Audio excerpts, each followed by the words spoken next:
আপনারা জানেন ইন্টারনেটে একটা বিবাহ নিয়ে ভাইরাল হয়েছে। কার বিবাহ জানেন? বোম্বাইয়ে বিবাহটা হলো। নাম হচ্ছে ভাই আমার দোস্ত আমার দুইজন মুকেশ আম্বানির ছেলে। আপনারা নাম জানেন কি নাম? আদিত্য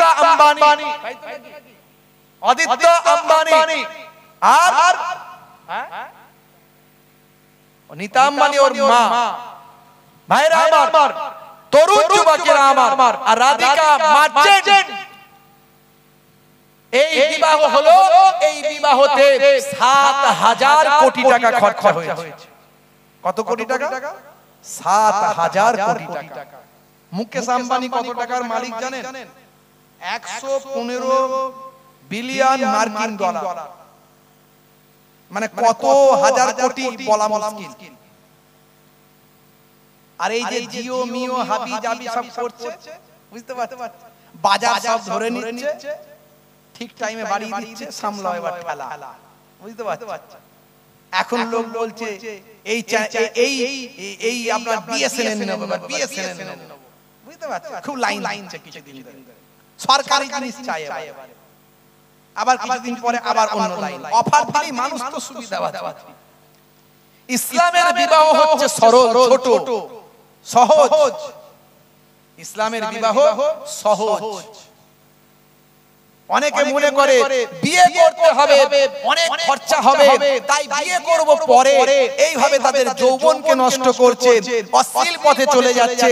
ভাই আমার, দোস্ত আমার, অন্যায় পথে নিজেদের জীবনকে চালিত করছে। ইসলাম বলছে না, তোমার বিবাহের বয়স হলে তুমি বিবাহ করো। তোমার মধ্যে যদি গরিবী থাকে, আল্লাহর কাছে সাহায্য চাও, বিবাহের বরকতে আমার আল্লাহ তোমাদের ধন দৌলত পরিপূর্ণ করে দেবে। আর তোমরা সঠিক পথে চলো। আবার ওই একটা গেমের অ্যাড করছে, তুমি গেম অ্যাবেটো গেম। হ্যাঁ, আদিত্য আম্বানি সেও বলছে যে আমি এই গেমটা খুব ভালোবাসি, এই গেমটা যদি কেউ ডাউনলোড করে খেলে শুধু লাভই হবে, লোকসানের হবে না। এত টাকা করে পাবে, ৫ গুণ পাবে, হাই গুণ পাবে। একবারও বলছে না যে হেরে যাবে। ওর মাও নীতা আম্বানিও সে অ্যাড করছে, বাপও অ্যাড করছে, শাহরুখ খান অ্যাড করছে। খালি বলছে অ্যাবেটো গেম লেট করো। এই মোবাইল খুললি জ্বালা যন্ত্রণায় অস্থির, অ্যাড শুধু অ্যাড। বুঝতে পারছো? ওই যে মাঝে মাঝে আমি ওই সব বন্ধ করে রেখে দিই, সব অপশন বন্ধ, বুঝতে পারছো?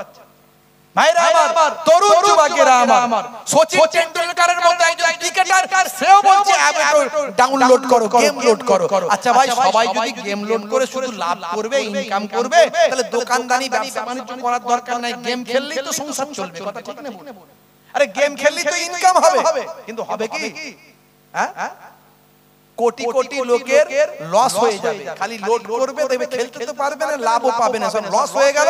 আর ২-৪ জন খেলে তারা ইনকাম করবে, বিরাট ব্যাপার। ভাইরা আমার, এই মানুষকে বোকা বানিয়ে ধোঁকা দিয়ে ইনকাম করে কি লাভ? যুব সমাজ ধ্বংস হয়ে যাচ্ছে গেম খেলে খেলে। ফ্রি ফায়ার, পাবজি, অনলাইন নানা রকমের এই সব পেরেশান।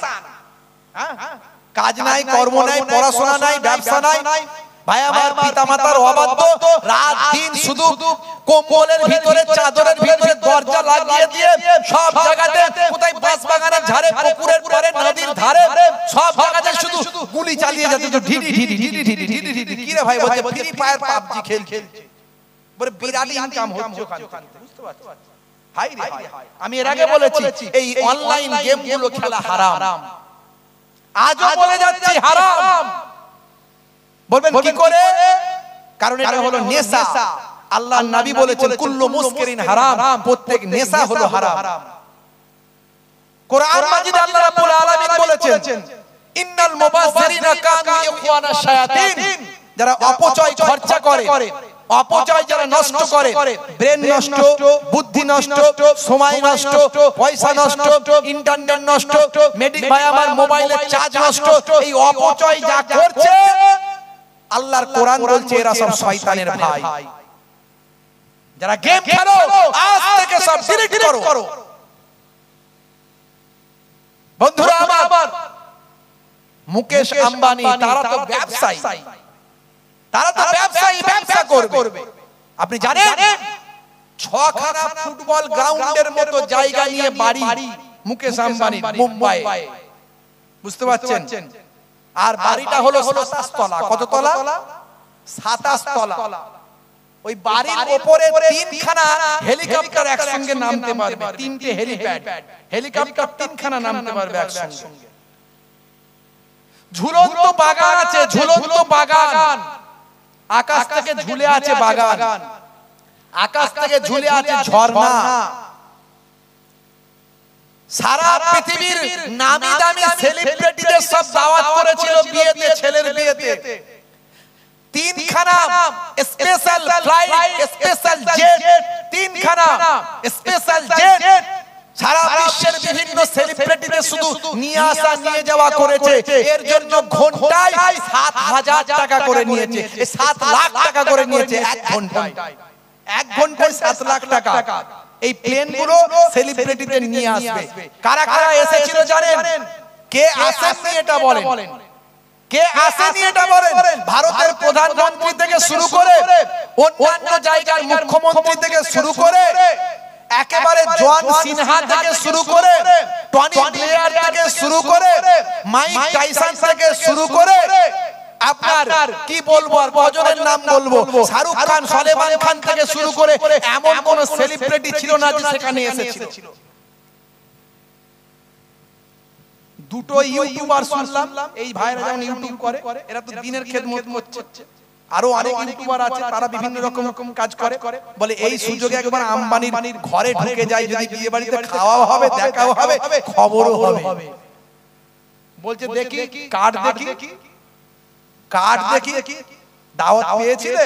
বলছে দাওয়াত কেন পাবো, আমরা মিডিয়ার লোক, ইউটিউবার। বলে তাড়াতাড়ি চলে আয়, পুলিশ ধরে নিয়ে গিয়ে অ্যারেস্ট করে নাও। দুজনকে অ্যারেস্ট করে ঢুকিয়ে দিয়েছে। বুঝতে পারছেন কি সিস্টেম? আপনার ঘরে এলে কেউ পারবে না? আপনি পারবেন না। ভাইরা আমার, তরুণ যুবকেরা আমার, কত অপচয়, কত অহমিকা, কত আত্মগরিমা, কত দেখিয়ে দেওয়া। কয়েক কিলোমিটার দূরে ধারাবি বলে একটা বস্তি আছে, বস্তি। এই বস্তিতে 10 লাখ মানুষ বাস করে, যারা সব গরিব দরিদ্র। এরকম 10 লাখ মানুষ বাস করে। আর সেখানে বিশাল একটা বিয়ের ইন্তজাম। ইসলাম বলছে বিয়েকে সহজ করো, ছোট করে দাও, তোমার সামর্থ্য অনুযায়ী বিয়ে করো। ইসলাম বলছে অপচয় করো না, খাদ্য নষ্ট করো না, অতিরঞ্জিত করো না, লোক দেখানোর জন্য করো না, প্রয়োজন যতটুকু ততটুকু করো। বুঝতে পারছেন? আমাকে আপনাকে ভাবতে হবে যে আপনি ইসলামের আদর্শ অনুযায়ী বিয়ে করবেন, ইসলামের দেখানো পথে বিয়ে করবেন।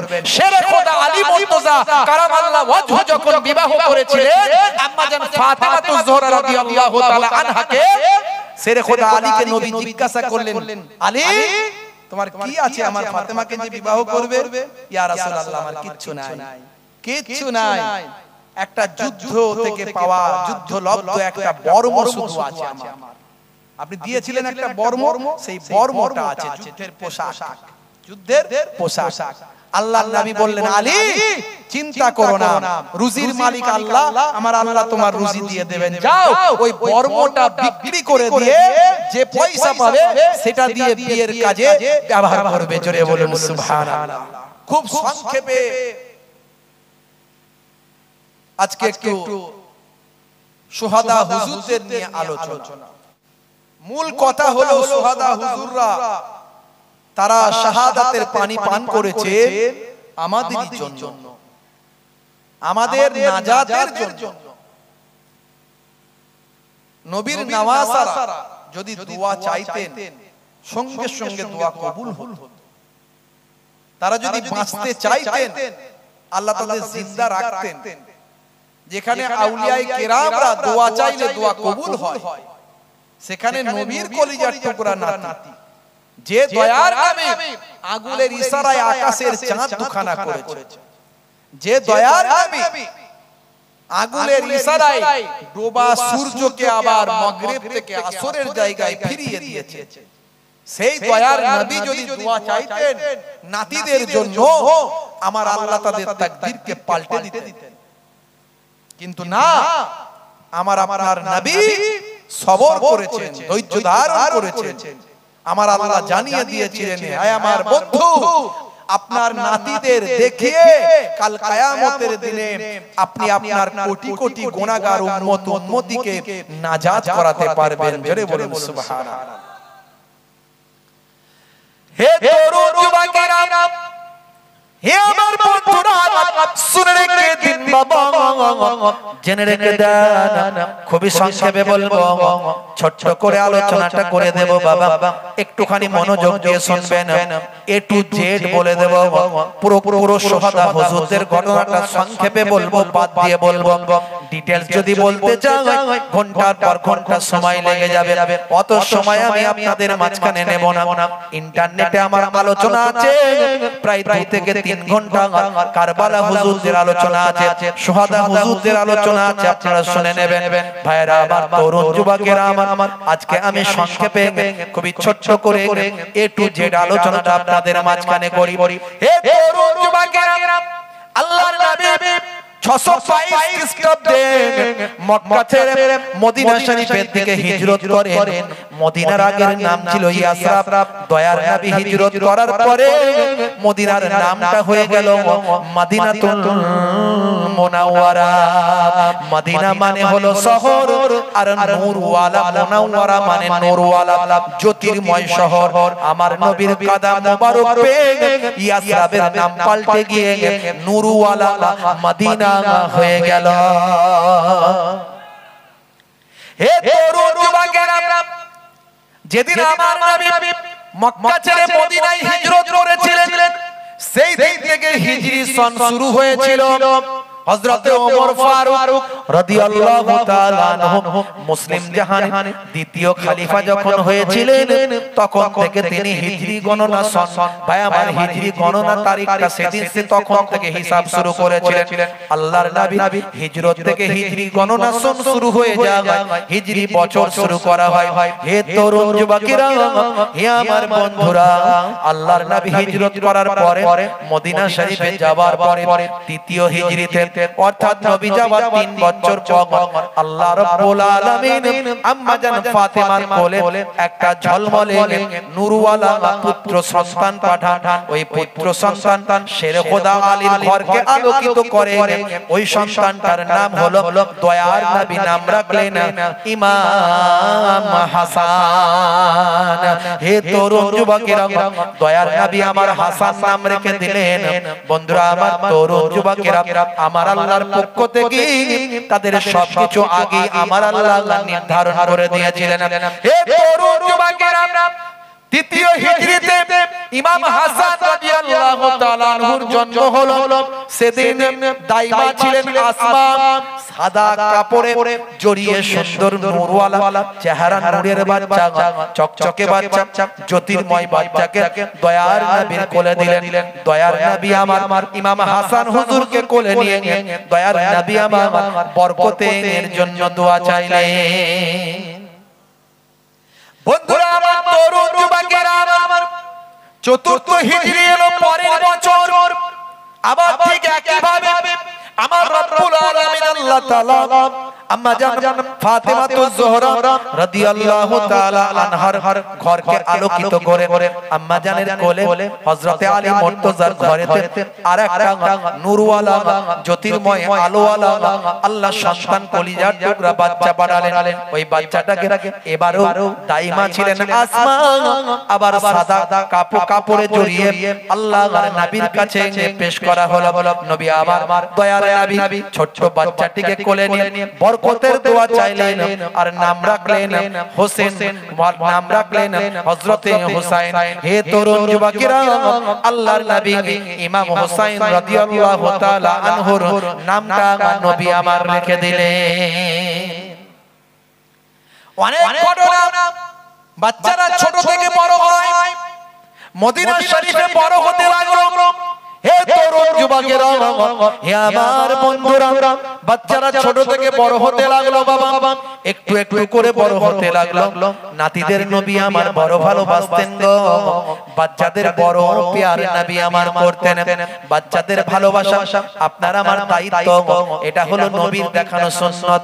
হে তরুণ যুবকেরা, এতটাই নবী আমার ভালোবাসতেন বাচ্চাদের, বাচ্চারা নবীর সঙ্গে এতটাই খোলামেলা ছিল, এতটাই নানার সঙ্গে তাদের খাতির ছিল। নবী আমার যখন সিজদায় যেতেন, নামাজে যখন সিজদায় যেতেন, বাচ্চারা পিঠে এসে বসে পড়ত। দয়ার নবী আমার তাড়াহুড়ো করে উঠতেন না, যাতে বাচ্চারা নিচে না পড়ে যায়। আস্তে আস্তে নবী আমার সিজদা থেকে মাথাটা তিনি তুলতেন। বন্ধুরা আমার, তরুণ যুবকেরা আমার, একদিনকার ঘটনা। হে তরুণ যুবকেরা, আল্লাহর নবী কয়েকদিন ক্ষুধার্ত অবস্থায় আছেন, খাবার কিছু নাই। মদিনার মানুষেরা অনাহারে দিন কাটায়, দয়ার নবীর কোনো খাবার নাই। হে তরুণ যুবকেরা, কোন মেহমান, কোন সাহাবী কোন তোহফা দিলে নবী তো পেতেন, কিন্তু সেই তোহফা দেওয়ার মতো কারো ক্ষমতা নাই। আর দয়ার নবী কারো কাছে হাতও পাততে পারবেন না। নবী খানদান কারো কাছে হাত পাতা নিষেধ, নবী খানদান কারো কাছে হাত পাততে পারেন না। হে তরুণ যুবকেরা, আমার আল্লাহর দরবারে যদি দোয়া চাইতেন, আমার আল্লাহ বলেছিলেন, আয় আমার বন্ধু, আপনার কষ্ট আমি সহ্য করতে পারি না, আপনার দুঃখ আমি সহ্য করতে পারি না।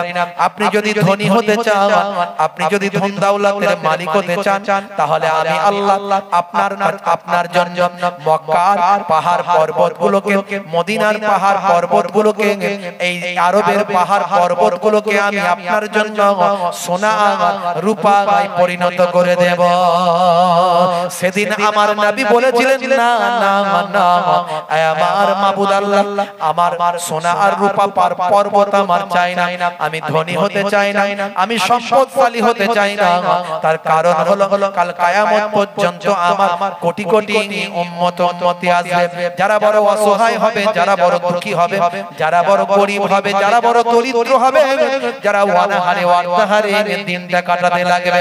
সেদিন যদি আমি ধন দৌলতের মালিক হয়ে যাই, সম্পদশালী হওয়া হয়, তাহলে আমার উম্মতেরা কিভাবে বাঁচতে পারবে, কিভাবে তারা সবর করতে পারবে? তারা গরিবী নিয়ে তারা চিন্তা করবে। আমার নবীও গরিব ছিলেন, এটা তাদের জন্য সান্ত্বনা হয়ে যাবে। জোরে হবে না, জোরে হবে না। খুব সংক্ষেপে বলছি, নবী থেকে শুরু করেছি, বুঝতে পারছেন? ইমাম হুসাইনের শাহাদাত দিয়ে বক্তব্য শেষ করব, খুবই সংক্ষেপে। তা বলে ভাববেন না 3 ঘন্টা ওয়াজ করব, না না না। এই কারবালার ঘটনা যদি শুরু করা হয় 3 ঘন্টা নয়, 5 ঘন্টা লাগবে মিনিমাম 5 ঘন্টা লাগবে। হে তরুণ যুবকেরা, হে আমার বন্ধুরা, আল্লাহর নবী মদিনা শরীফে বড় ক্ষুধার্ত। নবী আমার কয়েকদিন পর্যন্ত শুকিয়ে আছেন, অনাহারে দিন কাটাচ্ছেন। কারো কাছে হাত পাততে পারেন না, কোন নজরানা তোহফাও তিনি পান না, কারণ সকলের মধ্যে গরিবী ভর করেছে। ভাই আমার, দুর্ভিক্ষ দেখা দিয়েছে, গরিবী অবস্থা হয়েছে। হে তরুণ যুবকেরা, হে আমার বন্ধুরা, শুনে রেখে দিন বাবা, জেনে রেখে দিন বাবা, আল্লাহর নবী চিন্তা করলেন, কয়েকদিন বড় ক্ষুধার্ত, আর সহ্য করতে পারি না, আর থাকতে পারি না, দেখি একটু বেটি ফাতেমার বাড়িতে যাই। ফাতেমার বাড়িতে গিয়ে দেখি যদি তার বাড়িতে কিছু খাবার দাবার পাওয়া যায়, তার বাড়িতে যদি কোনো আহারের ব্যবস্থা হয়। এই চিন্তা ভাবনা নিয়ে রাহমাতুল লিল আলামিন দয়ার নবী সরকারে দো জাহান, আপনার আমার আখিরি জামানার পয়গম্বর নূর নবী চলতে লাগলেন। বেটি ফাতেমার বাড়িতে গিয়ে দরজা থেকে আওয়াজ দিলেন, ভাই হাসান, ভাই হাসান, ভাই হাসান, ভাই হাসান, ভাই হুসাইন, ভাই হুসাইন, ভাই হুসাইন। আল্লাহর নবী নাতিদের আওয়াজ দিতে লাগলেন, কিন্তু নাতিদের কোনো সারা শব্দ পাওয়া গেল না। বেটি ফাতেমা আওয়াজ দিলেন, আব্বা জান আসেন, আসেন আব্বা জান, আব্বা জান আসেন, আসেন। দয়ার নবী জিজ্ঞাসা করেন, আমার নাতি ভাইরা গেল কোথা, আমার নাতি ভাইরা গেল কোথা? বলে, আব্বা জান আর বলবেন না, বাড়িতে এক দানাও খাবার নাই, বাড়িতে এক দানাও খাবার নাই, কয়েকদিন থেকে ছোট ছোট মাসুম বাচ্চা আপনার নাতিরা ক্ষুধার্ত, কদিন থেকে থামিয়ে থামিয়ে রেখেছি, আজকে নাতিরা একদম নাছোড়, আপনার মা খেতে দিতেই হবে, মা খেতে দিতেই হবে। শেষে নিরুপায় হয়ে দুজনকে দুটো মেরেছি, কাঁদতে কাঁদতে তারা পাহাড়ের দিকে চলে গেছে। আহারে নবী খানদানের কথা চিন্তা করুন, রাহমাতুল লিল আলামিনের বাড়ির কথা চিন্তা করুন। আল্লাহ হলেন রব্বুল আলামিন, আলহামদুলিল্লাহি রাব্বিল আলামিন। আর আমার আপনার নবী ওয়া আরসালনাকা ইল্লা রাহমাতাল লিল আলামিন, আল্লাহ হলেন রব্বুল আলামিন আর নবী হলেন রাহমাতুল লিল আলামিন। সেই রাহমাতুল লিল আলামিনের বাড়ির অবস্থা চিন্তা করে। আহারে আমাদের বাড়িতে একটু অভাব দেখা দিলে আমরা পেরেশান হয়ে যাই। আর দেখুন তো, চিন্তা করুন, নবী আমার গিয়েছিলেন বেটি ফাতেমার বাড়িতে যদি একটু খাবার পাওয়া যায়, আচ্ছা এরপরে কি আর জিজ্ঞাসা করতে পারবেন নবীজি যে হ্যাঁ গা বেটি ফাতেমা কিছু খাবার আছে, কয়েকদিন আমি ভুকা আছি, ক্ষুধার্ত আছি, বড় ক্ষুধার কষ্ট হচ্ছে, একটু খাবার দেবে, আর কি বলতে পারবেন নবী? নবীজি আর বলতে পারবেন? এই ঘটনা শুনে আর বলতে পারলেন না। হে তরুণ যুবকেরা, হে আমার বন্ধুরা, শুনে রেখে দিন বাবা, জেনে রেখে দেন, হে মুসলমান একটু লক্ষ্য করুন, দয়ার নবী আমার নাতিরা চলে গিয়েছে দুঃখ করে, কেঁদে কেঁদে কষ্টে অনাহারে কষ্ট পেয়ে মার খেয়ে মায়ের হাতে তারা পাহাড়ের তলদেশে, পাহাড়ের কিনারার দিকে চলে গেছে। নাতি ভাইয়েরা চলে গিয়েছে, কেমন নাতা, কেমন নানা, কেমন পয়গম্বর, কেমন আখিরি জামানার নবী। আহা নবী আমার নিজেই খুঁজতে গেলেন আমার নাতি ভাইয়েরা কোথায় চলে গিয়েছে। আপনি কত বড় সাহেব হয়েছেন, কত বড় নেতা হয়েছেন, কত বড় মন্ত্রী হয়েছেন, কত বড় হুজুর হয়েছেন, কত বড় ডাক্তার হয়েছেন, মাওলানা হয়েছেন, নবীর থেকে বড় সাহেব পৃথিবীর জমিনে আর কেউ হয়নি, আর হবে না। সেই রাহমাতুল লিল আলামিন নাতিদের খুঁজতে চললেন। হে তরুণ যুবকেরা, হে আমার বন্ধুরা, শুনে রেখে দিন বাবা, জেনে রেখে দেন, দয়ার নবী আমার পাহাড়ের কিনারার দিকে যাচ্ছেন। সাহাবীরা জিজ্ঞাসা করছেন কি হয়েছে হুজুর, পাহাড়ের দিকে কেন যান? আল্লাহর নবী বলেন আমার নাতিরা রাগ করে পাহাড়ের দিকে চলে যাচ্ছে, তাই তাদেরকে খোঁজার জন্য যাই। আল্লাহর নবী পাহাড়ের কিনারার দিকে গিয়ে দেখেন দুই ভাই গলা জড়িয়ে তারা পাহাড়ের কিনারায় শুয়ে আছে কেঁদে কেঁদে। আল্লাহর নবী গিয়ে হাজির হলেন, নাতিদের মাথায় হাত বোলাতে লাগলেন, চলো আমার কলিজার টুকরা হাসান, চলো আমার কলিজার টুকরা হোসেন, তোমাদের খাওয়ার ব্যবস্থা আমি করব, চলো বাড়িতে চলো। বলে না না যাব না, নানা জান যাব না, আম্মা কেন মেরেছে, খেতে দেয়নি আবার মেরেছে। আহারে কি অভিমান, কি রকম পরিবেশ, চিন্তা করুন। আল্লাহর নবী ভুলিয়ে নিয়ে আসলেন, বুঝিয়ে নিয়ে আসলেন, চুমু খেলেন, আদর করলেন, গায়ে মাথায় হাত বুলালেন। হে তরুণ যুবকেরা, হে আমার মুরব্বিয়ানেরা, দয়ার নবী আমার নাতিদের এইভাবে ভালোবাসতে লাগলেন। বন্ধুরা আমার ছোট থেকে বড় হতে লাগলো, ছোট থেকে বড় হতে লাগলো নাতিরা। অনেক ঘটনা আছে বাবা, অনেক ঘটনা আছে, কি মহাব্বত, কি ভালোবাসা, কি সম্মান নবী আমার করেছেন। হে তরুণ যুবকেরা, হে আমার মুরব্বিয়ানেরা, শুনে রেখে দিন বাবা, জেনে রেখে দিন বাবা, দয়ার নবী রাহমাতুল লিল আলামিন পায়াবার দরবারে বসে থাকতেন। নবীর একজন সাহাবী ছিলেন, নাম হলো হযরতে দাহিয়াতুল কালবি। এই সাহাবী নবীর একজন সাহাবী ছিলেন বাবা। হে তরুণ যুবকেরা, এই সাহাবী ছিলেন কুফফারদের সরদার। ইসলাম আসার আগে, ইসলাম কমপ্লিট হওয়ার আগে, দয়ার নবী পায়াবার ইসলামের প্রচার প্রসার ঘটানোর আগে, আইয়ামে জাহিলিয়াতের যুগে মানুষ কন্যা সন্তান হলে জ্যান্ত হত্যা করে ফেলতো। দাহিয়াতুল কালবিল গোত্রের নেতা, তাই গোত্রের মানুষেরা কন্যা সন্তান হত্যা করার জন্য ওই নেতার হাত দিয়ে তারা হত্যা করত। এরকম একটা বিরাট ঘটনা আছে। আমি দাহিয়াতুল কালবিল ঘটনার দিকে যাচ্ছি না। দাহিয়াতুল কালবিল জীবনে 60 থেকে 70 খানা জ্যান্ত কন্যা সন্তান নিজের হাতে হত্যা করেছিল।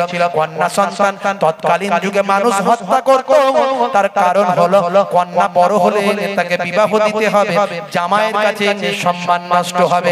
এই তাদের অহংকার তাকাব্বুরির জন্য তারা কন্যা সন্তানের জন্ম হলেই তাকে হত্যা করে ফেলত। হে তরুণ যুবকেরা, হে আমার বন্ধুরা, শুনে রেখে দিন বাবা, জেনে রেখে দেন। এমন কি দাহিয়াতুল কালবিল ওই সাহাবী বাবা, তিনি তিনার নিজের সন্তানটিকেও, নিজের কন্যাটিকেও নিজে হাতে জ্যান্ত হত্যা করেছিলেন বাবা। বন্ধুরা আমার, যখন তার অনুভব হয়েছে, এহসাস যখন হয়েছে বাবা, এটা আমি অন্যায় করেছি, তখন দয়ার নবীর হাতে হাত দিয়ে তওবা করে ঈমানের কালেমা তিনি পড়ে নিয়েছেন। আল্লাহর নবী দাহিয়াতুল কালবির জিন্দেগি শুনে নিজে কেঁদেছিলেন, সাহাবীও কেঁদেছিলেন, রাসূলও কেঁদেছিলেন। অনেক লম্বা ঘটনা, আমি সেটা বলতে গেলে অনেক সময় চলে যাবে। হে তরুণ যুবকেরা, নবীর সাহাবী হযরত দাহিয়াতুল কালবি ঝরঝর করে কেঁদেছিলেন। ইয়া রাসূলুল্লাহ, হাবিবাল্লাহ, আমার গুনাহকে আল্লাহ maaf করবেন। নবী আমার চুপ করেছিলেন, কোনো জবাব দেননি। নবী আমার উত্তর দিতে পারেননি। তখন তোমার গুনাহ আল্লাহ maaf করবেন কিনা, এত বড় পাপ, এত বছর ধরে পাথরের ইবাদত করেছো, এত বছর ধরে তুমি পাথরের ইবাদত করেছো, আর এতগুলো জীবন্ত কন্যা সন্তানকে নিজে হাতে দাফন করেছো, এমন কি নিজের কন্যা সন্তানটিকে, নিজের ফুটফুটে কন্যা সন্তানটিকে নিজে হাতে হত্যা করেছো, তোমার গুনাহ maaf হবে কিনা আমি বলতে পারি না। নবী আমার চুপ করে আছেন। হে তরুণ যুবকেরা, আমার বন্ধুরা, এমন সময় ফেরেশতা জিবরাইল আলাইহিস সালাম দয়ার নবীকে এসে সালাম দিয়ে বললেন, ইয়া রাসূলুল্লাহ, হাবিবাল্লাহ, আপনার সাহাবী আগে ইসলামের বাইরে ছিল, মুসলমানের খাতা থেকে তার নামটা ছিল না, সে তখন অন্যায় করেছে না জানার কারণে, এখন সে ঈমান এনেছে, জানতে পেরেছে, এখন সে তওবা করেছে। ইন্নাল ইসলাম ইয়াহদিমু মা কানা কাবলাহু, দয়ার নবী বলেন ইসলাম মিটা দেতা হে আগলে গুনাহ কো। আল্লাহর নবী বললেন, ফেরেশতা জিবরাইল আলাইহিস সালাম খবর দিয়েছে, ও বাবা দাহিয়াতুল কালবি, আমার আল্লাহ তোমার পূর্বের জীবনের জিন্দেগীর গুনাহগুলো maaf করেছে। জোরে হবে না? আর একটু জোরে হবে না? সেই সাহাবী আল্লাহর নবীর এমন আশিক ছিলেন, প্রায় প্রায় নবীর দরবারে আসতেন, প্রায় প্রায় নবীর দরবারে আসতেন। আর যখন আসতেন, বাচ্চাদের জন্য একটু কি নিয়ে আসতেন? খাবার নিয়ে আসতেন। বাচ্চাদের জন্য একটু খাবার নিয়ে আসতেন। আহ, দয়ার নবীর আমার নাতিদের জন্য একটু খাবার নিয়ে যায়। আমার মনে আছে যখন আমি ছোট, ফুরফুরা শরীফে নানা বাড়িতে থাকতাম, আম্মা জান ওখানে থাকতেন, নানা জান তখন জলসায় যেতেন। আপনারা মুরব্বি মানুষরা মনে থাকবে, তখন তো এত জলসা ছিল না, এত বিশাল বিশাল ভাবে এইরকম লাইটিং করে, এরকম মাইক দিয়ে এরকম ভাবে হতো না। তখন একটা এলাকায় একটা জলসা হতো, 10টা এলাকার লোক আসতো, সারা রাত ধরে জলসা হতো, বেলা পর্যন্ত জলসা হতো। নানা জান হুজুর পীর কেবলা যখন যেতেন, একসঙ্গে 3টে 4টে 5টা গাড়ি নিয়ে যেতেন, বুঝতে পারছেন? নানা জান যখন বাড়িতে ফিরতেন, তখন আমি ছোট, আর আমার ছোট থেকে একটু অভ্যাস ছিল, আম্মা শিখিয়ে দিয়েছিলেন, তোমার নানা জান এলে একটু তাকবীর দেবে, দেখবে কাজ হবে। আর সত্যি কাজ হতো, তাকবীর দিলেই কাজ। নানা জানের চোখে পড়ে যেতাম, কে তাকবীর দিচ্ছে রে? না, আপনার নাতি তাকবীর দিচ্ছে, মুহিবুল্লাহ। ও আচ্ছা, এদিকে এসো, এদিকে এসো। পকেটে ছিল 5 টাকা, 2 টাকা, 1 টাকা, দিয়ে দিল, ওটাই লাভ। তাকবীর দিলেই মালকড়ি পাওয়া যেত, বুঝতে পারছেন? মেহমানরা এলে দেখতে পেত নাতি পোতারা ঘুরছে, একটু খাবার টাবার নাজরানা যা হতো পাওয়া যেত। আমার মনে আছে ছোটবেলা যখন আমার ওই বাড়িতে পীরনগর দরবারে যখন দাদাজানের ওখানে থাকতাম, দাদাজানের মুরিদরা যখন আসতো আমাদের জন্য একটু খাবার একটু নাজরানা কিছু নিয়ে আসতো, মনে আছে। এটা মহাব্বত, এটা ভালোবাসা। বেগাইরে মাসালাতিন ফাহুয়া হাদিয়াতুন, না চেয়ে যেটা দেওয়া হয় এটা হলো হাদিয়া। হাদিয়া হলো সুন্নতে নববী, জোরে বলুন সুবহানাল্লাহ। এই হাদিয়া দেওয়ার মধ্যে সওয়াব, হাদিয়া দেওয়াটা সুন্নতে নববী, বুঝতে পারছেন? এখন এক শ্রেণীর মানুষ এগুলোকে বলে চলবে না, বেদাত অমুক তমুক নানা রকমের। ভাই তোরা তোদের বেদাত নিয়ে থাক, আমরা বেদাত কোনটা বলে সেটা জানি। বেদাত দুই প্রকার। বেদাত বারবার শুনেন না, বেদাত হলো দুই প্রকার। একটা হলো বেদাতে হাসানা আর একটা হলো বেদাতে সাইয়্যা। মনে রাখবেন বেদাত কাকে বলে? নবীর যুগে, দয়ার নবী পাকের যুগে যেটা ছিল না ইসলামের মধ্যে, নতুন যেটা হয়েছে সেটাই বেদাত। সেটাই হয়েছে নতুন, সেটা বেদাত। এবারে দেখতে হবে নতুন যেটা হয়েছে সেটা ইসলামের বিরুদ্ধে, ইসলামের বাইরে না ইসলামের পক্ষে, কোরআন হাদিসের পক্ষে না কোরআন হাদিসের বিরুদ্ধে দেখতে হবে। যদি দেখা যায় এই বেদাতটার দ্বারাই ইসলামের উপকার আছে, কোরআন হাদিসের পক্ষে, তাহলে এই বেদাতটা করলে সওয়াব পাওয়া যায়, নেকি পাওয়া যায়। আর যে বেদাতটা করলে কোরআন হাদিসের বাইরে যাবে, বিরুদ্ধে যাবে, কোরআন হাদিসের বিপক্ষে যাবে, ওই বেদাতটা নতুন কিছুটা ইসলামের মধ্যে যদি কেউ করে সেটাই গুনাহ হবে। যেমন নবী পাক সাল্লাল্লাহু আলাইহি সাল্লামের জামানাতে দয়ার নবীর জামানাতে কোরআন মাজিদ একত্রিত করা হয়নি, সাহাবাদের যুগে একত্রিত হয়েছে। তাহলে নবীর যুগে তো হলো না, তাহলে এটা বেদাত তো বটে, বেদাতে হাসানা। সাহাবা হুজুরদের যুগেতেও কোরআন মাজিদের জের জাবার হরকত লাগানো হয়নি। হরকত, এই জের জাবার ছাড়া আপনি কোরআন মাজিদ পড়তে পারবেন? বলেন পারবেন? এটা নবীর যুগেও জের জাবার ছিল না, আর সাহাবাদের যুগেও জের জাবার ছিল না। এটা উমাইয়া পিরিয়ডে, উমাইয়া যুগে, উমাইয়া বাদশাদের আমলে তারা জের জাবার হরকত স্বরচিহ্নটা তারা লাগিয়েছেন, জোরে বলুন সুবহানাল্লাহ। এই বেদাতটার দ্বারাই বেদাতে হাসানা হয়, নেকি জনিত বেদাত হয়। এরকম হাজারো আছে। এই ব্যাখ্যা বোঝা, এই বোঝা নিয়ে ব্যাখ্যা নিয়ে বুঝে নেওয়া নিয়ে গন্ডগোল। কেউ বলে চলবে, কেউ বলে চলবে না। এই করতে গিয়ে বেশি বিয়াদবি করে গুনাহগার হয়ে যায়। তাই এই সব কথা নিয়ে বেশি বাড়াবাড়ি করবেন না, এগুলো আলেমদের ব্যাপার, আলেমদের কাছে রাখুন। আর এক শ্রেণীর আলেম তারা হয়ে গেছে জালেম, তারা নিজেদের দলবাজি করার জন্য যে কথাগুলো সমাজে বলা উচিত নয় সেগুলো বলে সাধারণ মানুষের মধ্যে বিতর্ক তৈরি করে। বুঝতে পারছেন? আগে রাজমিস্ত্রির কাজ করতো, এখন হয়ে গেছে বিরাট বড় শায়েখ। বুঝতে পারছেন? ফতোয়া, খালি ফতোয়া, খালি ফতোয়া। আগে মোবাইল রিপেয়ারিং এর কাজ করতো, এখন হয়ে গেছে বিরাট বড় শায়েখ। খালি ফতোয়া, খালি ফতোয়া, ফতোয়া শেষ নাই। বুঝতে পারছেন? বাপেরা আমার, তরুণ যুবকেরা আমার, মুরব্বিয়ানেরা আমার, ওই সমস্ত বক্তাদের কথা শুনলে আপনি অসুবিধায় পড়ে যাবেন। ওই সমস্ত বক্তাদের কথা শুনলে আপনি অসুবিধায় পড়ে যাবেন।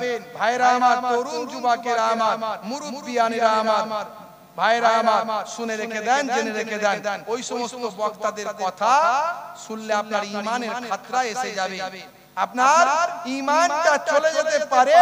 ওই সমস্ত বক্তাদের কথা শুনলে আপনার ঈমানটা নষ্ট হয়ে যেতে পারে। বাপেরা আমার, তরুণ যুবকেরা আমার, মুরব্বিয়ানেরা আমার, যাই হোক, তাকির জামানা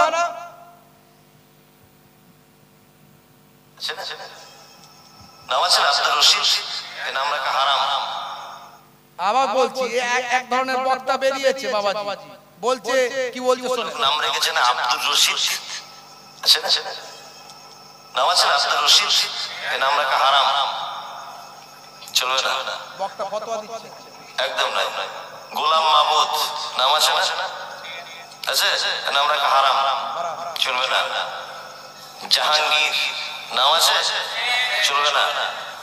শাহজাহান নাম আছে, চলবে না।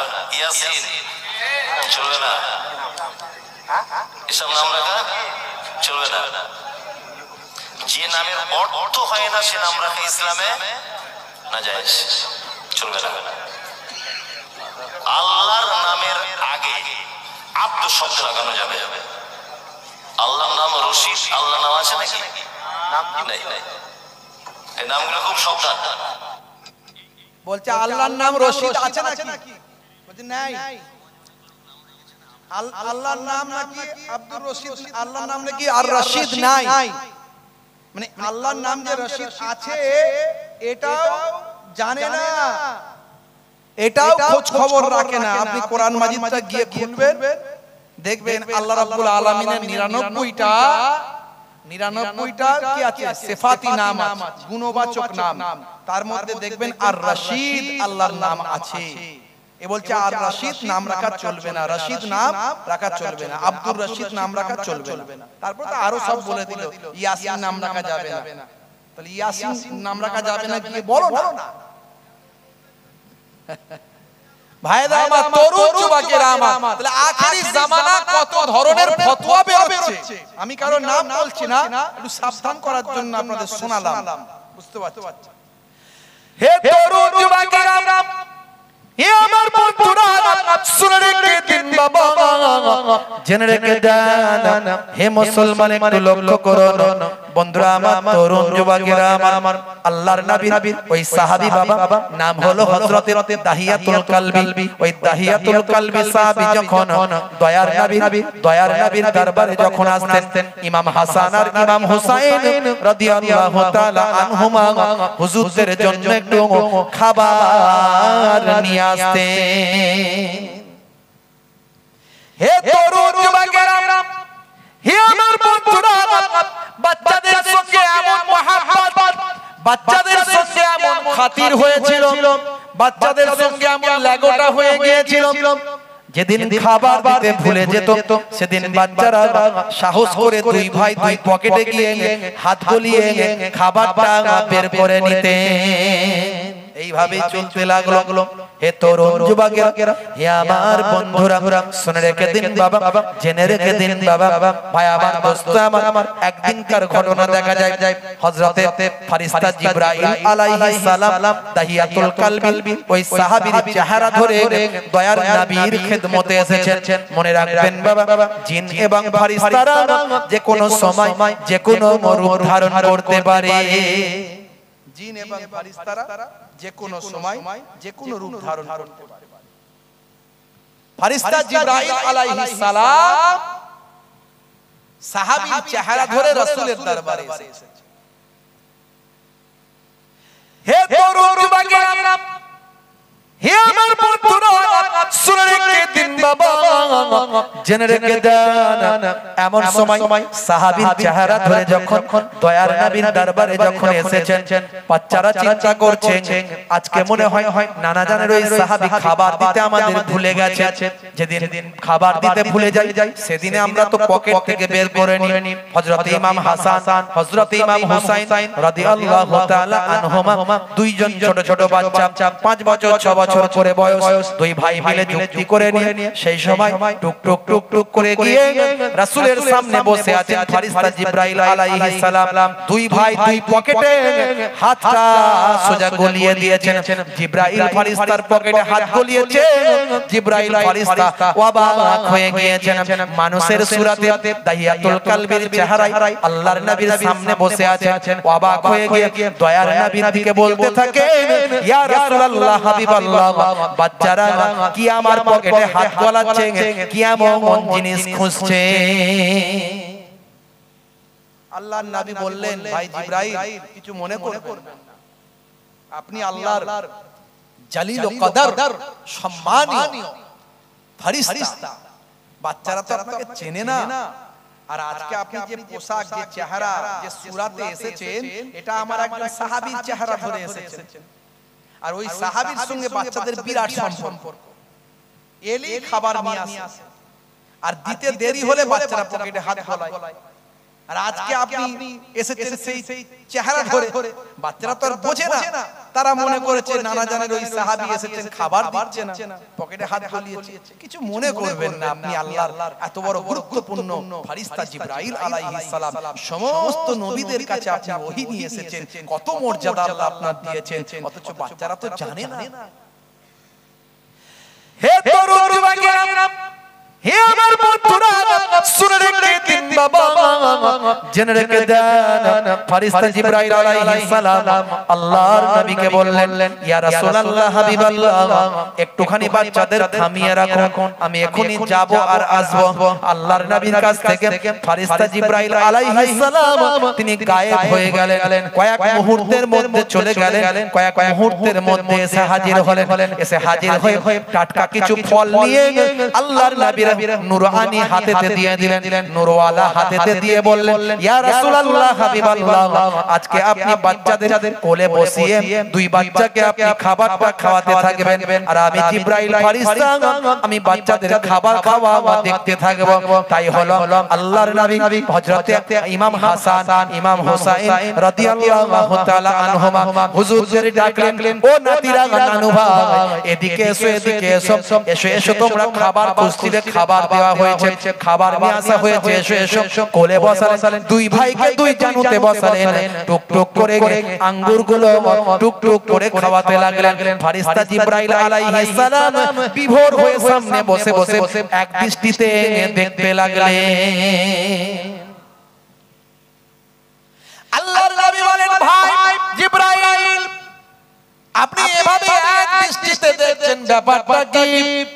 বলে, হুজুর বেয়াদবি নেবেন না, আমি বাচ্চাদের আল্লাহ কত সম্মান দিয়েছে লক্ষ্য করছি, এই বাচ্চাদের আল্লাহ কত ইজ্জত দিয়েছে লক্ষ্য করছি। এই বাচ্চারা দুনিয়ার জমিনে বসে আখেরি জামানার পয়গম্বরের কোলে বসে আল্লাহর জান্নাতের টাটকা তাজা ফল দুনিয়াতে খাচ্ছে। জোরে হবে না? আরে জোরে হবে না? কি সম্মান আল্লাহ দিয়েছে, রাসূলের নাতিদের কি মর্যাদা আল্লাহ দিয়েছেন। হে তরুণ যুবকেরা, হে আমার বন্ধুরা, শুনে রেখে দিন বাবা, জেনে রেখে দেন, হে মুসলমান, একটু লক্ষ্য করুন, একটুখানি খেয়াল করুন বাবা, বন্ধুরা আমার, শুনে রেখে দেন।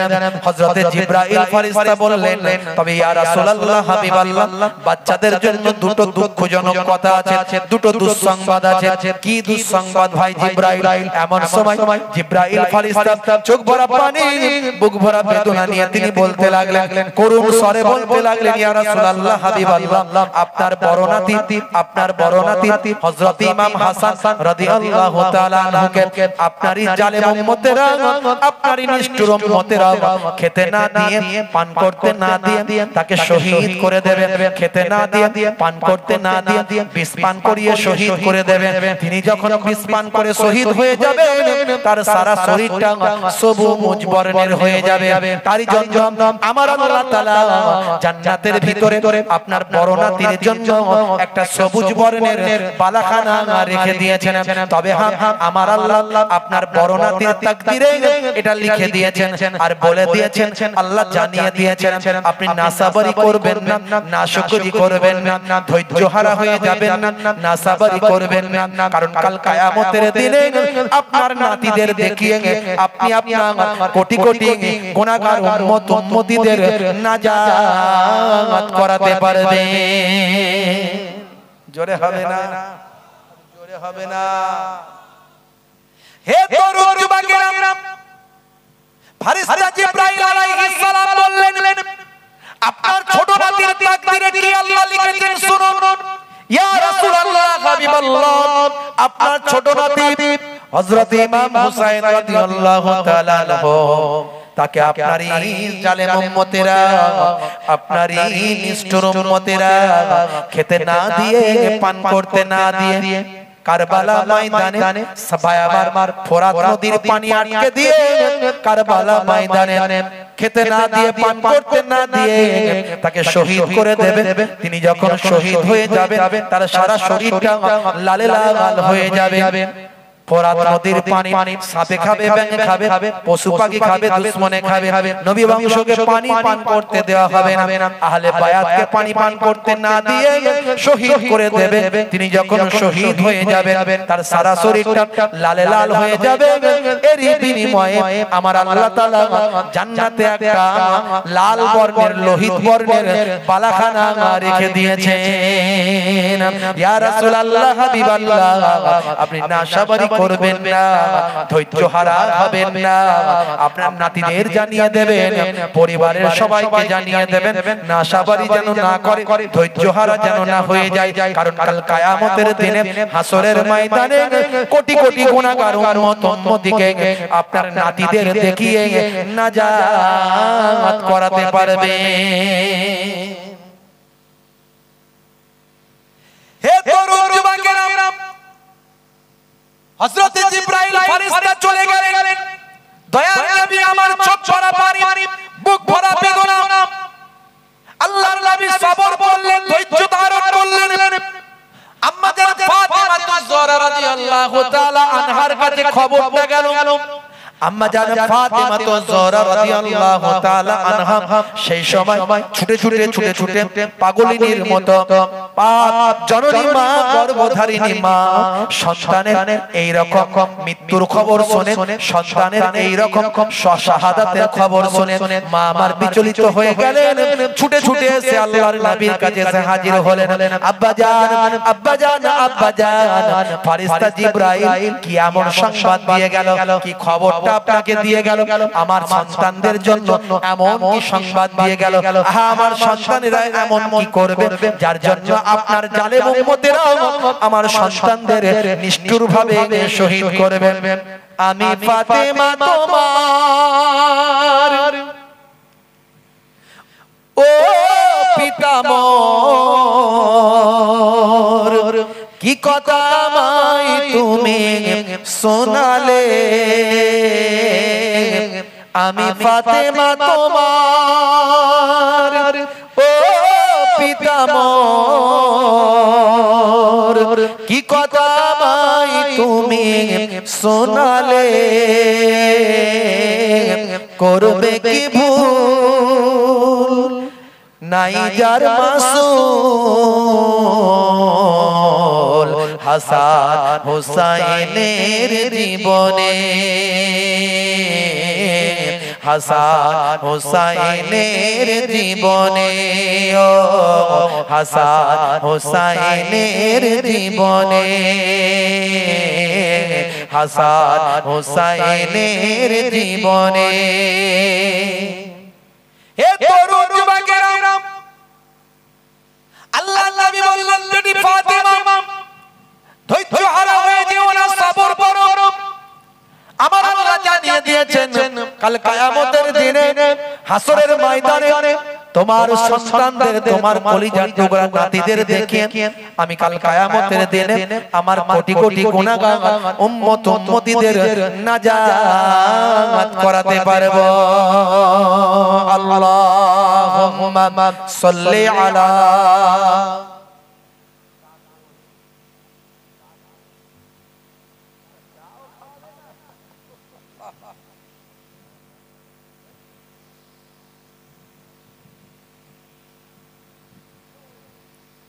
হে তরুণ যুবকেরা, খুবই সংক্ষেপ করে বলবো, কষ্ট হচ্ছে আপনাদের?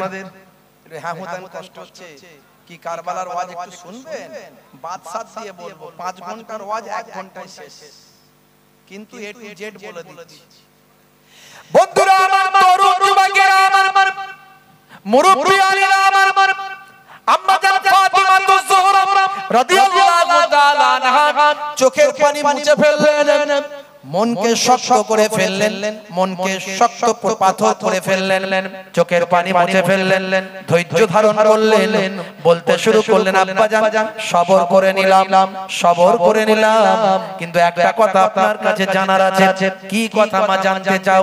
কি কথা মা জানতে চাও? আল্লাহর নবীকে বলেন, আব্বা জান, আব্বা জান, আব্বা জান, যেদিন আমার সন্তানদের উপরে কঠিন মুসিবতটা হাজির হবে আব্বা জান, সেই সময় কি আপনি তাদের নানা জান হায়াতে থাকবেন। নানা বেটি ফাতেমা, ও বেটি ফাতেমা, আমার কলিজার টুকরা নাতিদের উপর এক কঠিন মুসিবত যখন চলবে, আমি তাদের নানা জান, আমি আখেরি জামানার পয়গম্বর দুনিয়ার জমিনে থাকবো না। হে তরুণ যুবকেরা, আম্মা জান আবার জিজ্ঞাসা করলেন, আম্মা জান ফাতেমা আবার জিজ্ঞাসা করলেন, আচ্ছা বলেন তো ও আব্বা জান, বলেন তো দেখি সেই সময় কি আপনার জামাতা শেরে খোদা আলী মুর্তজা হায়াতে থাকবে? না না বেটি ফাতেমা, সেই সময় আমার জামাতা দুনিয়ার জমিনে থাকবে না। আচ্ছা আব্বা জান বলেন তো দেখি, আমি জননী মা, গর্ভধারিণী মা, আমি সন্তানদের কলিজার টুকরা মা, সেই সময় কি আমি ফাতেমা দুনিয়ার জমিনে থাকবো? না না বেটি ফাতেমা, তুমিও দুনিয়ার জমিনে থাকবে না। আম্মা জান আবার ফুকরে কেঁদে উঠলেন আর বলতে লাগলেন, আব্বা জান তাহলে আমার সন্তানদের জন্য কে একটু শোক মানাবে, কে একটু চোখের পানি ফেলবে, কে একটু তাদের জন্য কান্না করবে, কে একটু তাদের জন্য মোনাজাত করবে, কে একটু শোকেতে সেই সময় শোক জ্ঞাপন কে করবে? আল্লাহর নবী বললেন, ও বেটি ফাতেমা চিন্তা করো না, ভেবো না, কাল কিয়ামত পর্যন্ত আমার কোটি কোটি উম্মত উম্মতি দুনিয়ার জমিনে থাকবে, আমার আশিক দুনিয়ার জমিনে থাকবে। কাল কিয়ামত পর্যন্ত তোমার সন্তানদের জন্য আমার কোটি কোটি উম্মত উম্মতিরা চোখের পানিতে বুকটা ভাসিয়ে দেবে।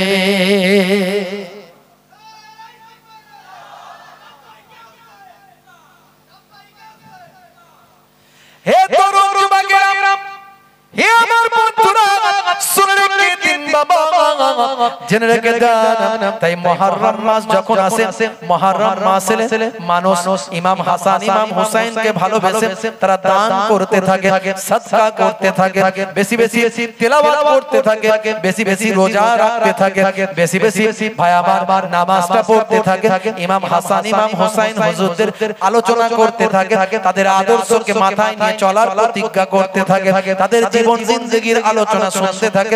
ইমাম হাসান ইমাম হুসাইন কারবালা হুজুরদের, সোহাদা হুজুরদের জন্য চোখের পানিতে বুকটা ভাসিয়ে দেয়।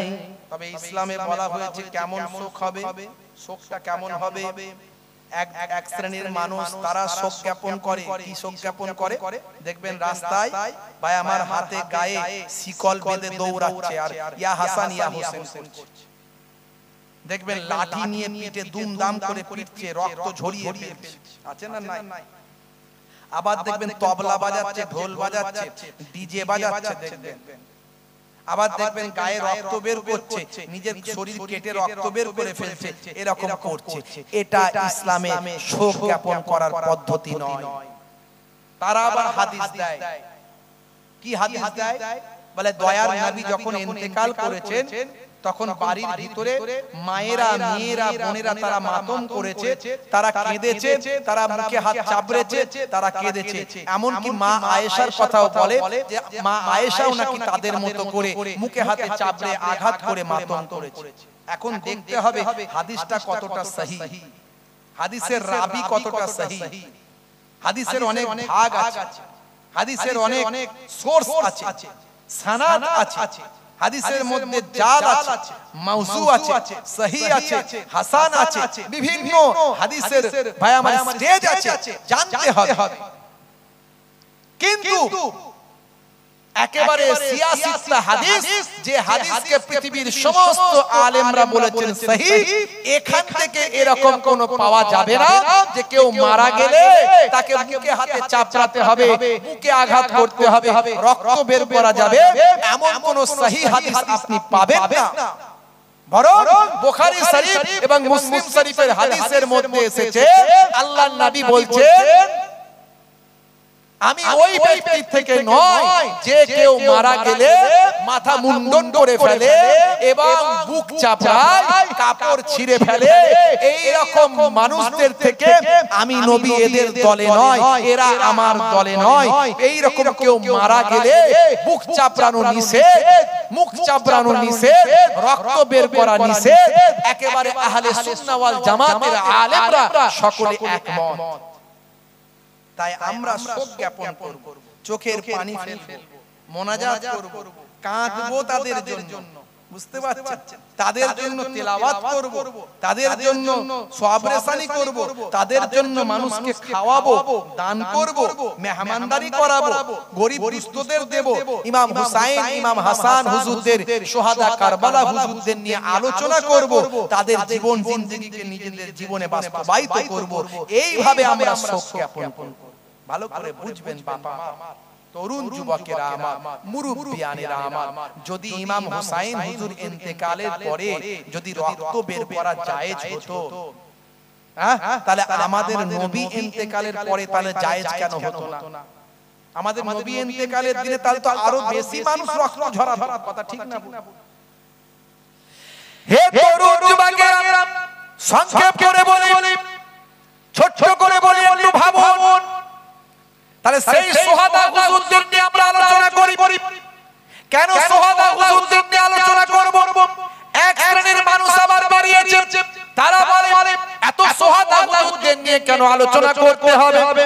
এত কারবালা কারবালা কারবালা নিয়ে কেন আলোচনা করার দরকার? এত ইমাম হাসান ইমাম হুসাইন নিয়ে এত আলোচনার কি দরকার? এই আশুরার দিনে তো অনেক ঘটনা ঘটেছে। এই আশুরার দিনে তো দুনিয়া তৈরি হয়েছে।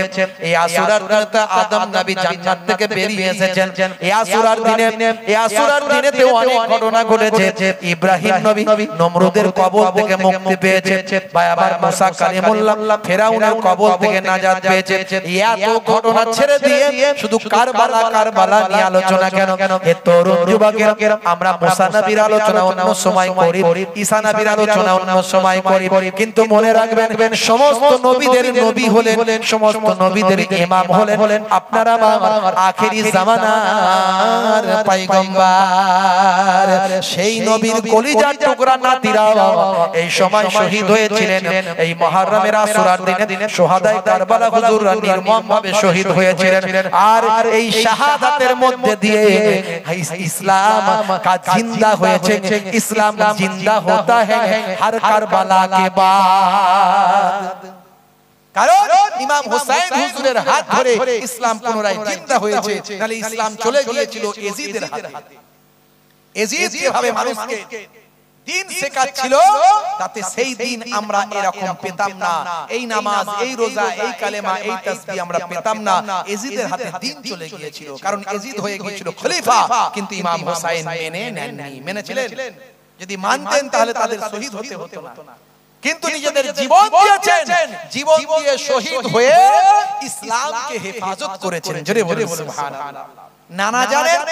নানাজানের হাত দিয়ে পরিপূর্ণ হওয়া ইসলামকে হেফাজতের জন্য ইমাম হুসাইন হুজুর কারবালা ময়দানে শাহাদাতের পেয়ালা পানি পান করেছে। আহারে বন্ধুরা আমার, তরুণ যুবকেরা আমার, হে আমার মুরব্বিয়ানেরা, শুনে রেখে দিন বাবা, জেনে রেখে দেন। ইমাম হাসান ইমাম হুসাইন হুজুর বড় হতে লাগলেন বাবা। বড় হওয়ার পরে তাদের শাদী বিবাহের ব্যবস্থা করা হলো। অনেক ঘটনা। বন্ধুরা আমার, তরুণ যুবকেরা, হে আমার মুরব্বিয়ানেরা আমার, শুনে রেখে দিন বাবা, জেনে রেখে দিন বাবা। হে মুসলমান, একটুখানি লক্ষ্য করুন। আল্লাহর নবীর ইন্তেকালের পরে হযরতে আবু বকর সিদ্দিক রাদিয়াল্লাহু তাআলা আনহু 2 বছর কয়েক মাস ভাই আমার খেলাফতি করেন। 2 বছর কয়েক মাস মাত্র খেলাফতি করেন। তারপরে খলিফার আসনে বসেন হযরতে ওমর ফারুক রাদিয়াল্লাহু তাআলা আনহু। টানা 10 বছর খেলাফতি করেন। 10 বছর খেলাফতি করেন হযরতে ওমর ফারুক রাদিয়াল্লাহু তাআলা আনহুর পরে ইসলামের দ্বিতীয় খলিফা হযরতে ওসমান জিন্নুরাইন 12 বছর খেলাফতি করেন। 12 বছর খেলাফতি করার পরে তার ইন্তেকালের পরে হযরতে আলী মুর্তজা কারামাল্লাহু ওয়াজহু তিনি 5 বছর কয়েক মাস খেলাফতি করেন। হে তরুণ যুবকেরা, হে আমার বন্ধুরা, শুনে রেখে দিন বাবা, জেনে রেখে দিন বাবা। হে মুসলমান, একটুখানি লক্ষ্য করুন। এদিকে হযরতে আবু বকর সিদ্দিক রাদিয়াল্লাহু তাআলা আনহুর জামানাতে ভাই আমার তিনি দামেস্কে সৈন্য পাঠিয়েছিলেন। দামেস্কে যখন সৈন্য পাঠিয়েছিলেন, সেই সৈন্য দলেতে আমিরে মাবিয়াও সঙ্গে ছিলেন। এক শ্রেণীর মানুষ আবার আমিরে মাবিয়া সম্পর্কে বাজে কথা বলে, কটূক্তি করে। আমিরে মাবিয়া হুজুরের বিরুদ্ধে কটূক্তি করে এক শ্রেণীর মানুষ। মনে রাখবেন, আমিরে মাবিয়া হুজুর একজন সাহাবী ছিলেন, একজন সাহাবী ছিলেন। তিনি নবী পাকের জামানায় রাসূলের জীবন দশায় একজন কাতেবে ওহী ছিলেন, যিনি আসমান থেকে যখন আল্লাহর ফেরেশতা জিবরাইল আলাইহিস সালাম এসে কোরআন মাজিদ শুনিয়ে দিত, যারা লেখার দায়িত্বে ছিলেন তার মধ্যে একজন হলেন হযরতে আমিরে মাবিয়া রাদিয়াল্লাহু তাআলা আনহু। একজন কাতেবে ওহী ছিলেন, ওহীর লেখক ছিলেন। শুধু তাই নয়, আল্লাহর নবীর কে দীর্ঘদিন ধরে তিনি দেখেছেন, সুহবতে থেকেছেন, একজন সাহাবী ছিলেন। ভুল বোঝাবুঝি হতে পারে, কিন্তু ইমাম আমিরে মাবিয়া সম্পর্কে কটূক্তি করলে তার ঈমান থাকবে না। এটা হলো আহলে সুন্নাহ ওয়াল জামাতের মানুষের আকীদা, উলামাদের আকীদা। তার ছেলে এজিদ সে পথভ্রষ্ট হয়ে গিয়েছিল। এজিদের সম্পর্কে বিভিন্ন বক্তব্য আছে ইমামদের মধ্যে। কেউ বলেছেন ফাসিক, কেউ বলেছেন কাফির। বুঝতে পারছেন? এদিকে ইমাম হাসান, ইমাম হুসাইন রাদিয়াল্লাহু তাআলা আনহু তারা বড় হচ্ছেন, বিবাহ শাদীর ব্যবস্থা করা হয়েছে।